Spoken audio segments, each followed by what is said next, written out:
The deadline for Australia's 2025 national packaging targets has already passed.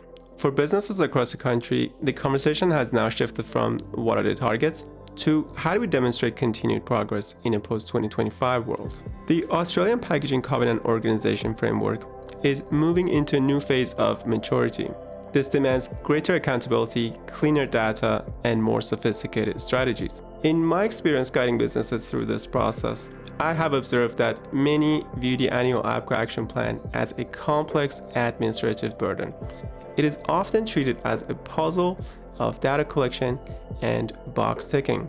It is, of course, a missed opportunity. A well-constructed action plan is not just a compliance document, it is a strategic roadmap. It allows a business to audit its current position, identify risks in its supply chain, and unlock significant business value through smarter and more sustainable packaging.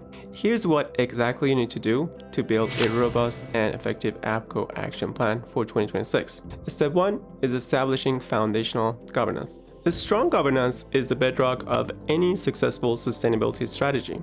APCO is increasingly looking for evidence that sustainability is not just an afterthought, but is integrated into the core business operation. To do this, you must formalize your commitments, develop or update a formal strategy document for packaging sustainability that explicitly states your commitment to the covenant and your internal goals. You must also secure executive buy-in. For a plan to be effective, it must be signed off at an executive level. This demonstrates that accountability flows from top down. In my analysis of successful APCO members, those with engaged leadership consistently outperform those without. Finally, ensure your sustainability goals are communicated across all relevant departments, from procurement and marketing to product development and operations. Everyone needs to be understanding their specific role in the plan. Step 2 is operationalizing the Sustainable Packaging Guidelines, or SPGs. The SPGs are the central tool provided by APCO to assist businesses in designing better packaging. Your action plan must demonstrate that how you are using them, not just that you are just using them. Commit to reviewing a specific percentage of your existing packaging SKUs against the SPGs within the reporting year, and document these reviews thoroughly. You should also integrate SPGs into your procurement. Update your policies to include requirement that all new packaging is evaluated against the SPGs before it is approved. It prevents non-compliant packaging from entering your supply chain in the first place. Step 3 is mastering data collection. A successful action plan is built on accurate data. APCO requires detailed reporting on packaging that you place on the market.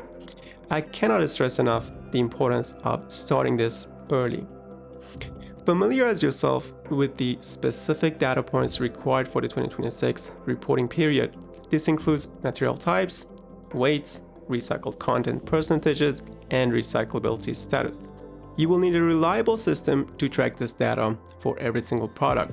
Whether this is a sophisticated ERP integration or well-organized spreadsheet, consistency is key. Often the best source of detailed packaging specification is your own packaging supplier, so work with them to obtain the accurate technical specification you need. Step 4 is setting meaningful and measurable targets. Your action plan must be a plan for your action. It's quite simple, isn't it? This means setting clear targets for the year ahead that aligns well with broader national goals. First, set a target to increase the average recycled content in your packaging portfolio. For example, aim to increase from 15% to 25% by the end of your financial year. Second, improve recyclability. Identify your top 3 most problematic packaging formats, such as those using composite materials or carbon black plastics, and create a plan to either phase them out or just redesign them with your supplier or yourself. Third, implement the Australian Recycling Label, or ARL. A key part of the framework is clear consumer communication.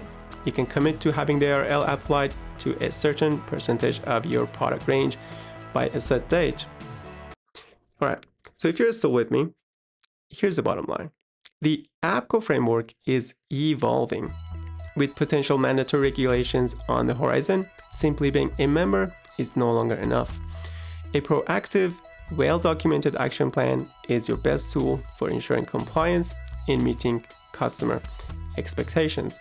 By treating your 2026 APCO Action Plan as a strategic guide rather than a compliance exercise, you can turn your obligations into opportunity to innovate, reduce costs, and strengthen your brand's reputation in a market that increasingly values through sustainability. Navigating the specifics of the APCO framework requires a deep understanding of the guidelines and reporting mechanisms.